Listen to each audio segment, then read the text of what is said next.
Hello everyone, I am Anindya Ghosh, a student of JK College Geology Department. In this video, I will discuss about delta. As we know, delta is a landform created by deposition of sediment that is carried by a river as the flow leaves its mouth and enters slower moving or stagnant water. Now starting with the introduction, the word delta was coined by Herodotus in 420 BCE. Deltas are formed where river enters ocean at a semi-enclosed sea. We can divide delta into two parts, subaqueous and subaerial. Subaerial part is also known as delta plain, which is characterized by fine sands and sometimes coarse sediments. And subaqueous part is known as delta front, which is characterized by silt and clay deposits. Deltas. Deltas are fan-shaped alluvial areas resembling an alluvial fan. Now, what is an alluvial fan? Alluvial fans are found at the base of mountain range where high energy streams are reaching a plain.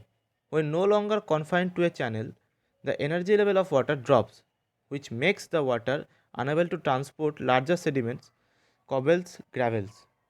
If the water is no longer able to carry those sediments, they drop out and are deposited. Alluvial deposits are oftenly poor solely sorted. Deltas are formed where a moving body of water enters a non-moving body, most often a river reaching an ocean. Deltas are deposited in water and eventually build themselves up to be above the sea level. By the time most major rivers reach the ocean, they are carrying an immense sediment load, but that load is almost completely silt and clay. So delta deposits are usually very well sorted. Now the alluvial tract is a seaward extension of the floodplain as we can see in this picture. The load is carried by river, is dumped and spread into the mouth of the river at the sea. As we discussed earlier, unlike in alluvial fans, the deposited making of deltas are very well sorted with clear stratification. The coarsest sediments are deposited first and the finer sediments are carried out further into the sea. Here we discuss about the parts of the delta. We can divide the delta in three parts: top set, foreset and bottom set.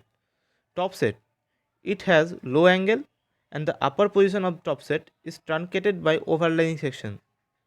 Foreset, it is the inclined part of the crossbed. Bottom set, it is the lower section which is subparallel to the basal bedding plane. If all these types are developed in a delta, it will be an ideal delta known as Gilbert type delta.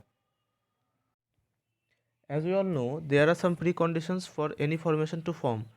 Delta is not an exception. So here we discuss about preconditions for delta formation. First condition is the flow of the river must be low and steady enough for silt to be deposited at the mouth. If the flow won't be steady, then the deposits will be dispersed. Next condition is deposition of sediments must be high near the mouth. Thus, the river must be flow with a large load of sediment during the course. Next condition is continental shelf or adjoining sea near the mouth of the river must be wide enough to provide a suitable area for the deposition of silt. If the continental shelf is not wide enough, then silts don't have any suitable area to deposit and they will be dispersed. The great deltas of the world are formed in a relatively protected water bodies. If there is too much chaos in the water, then silt can't get any chance to deposit it. So, to form a delta, the water body has to be protected.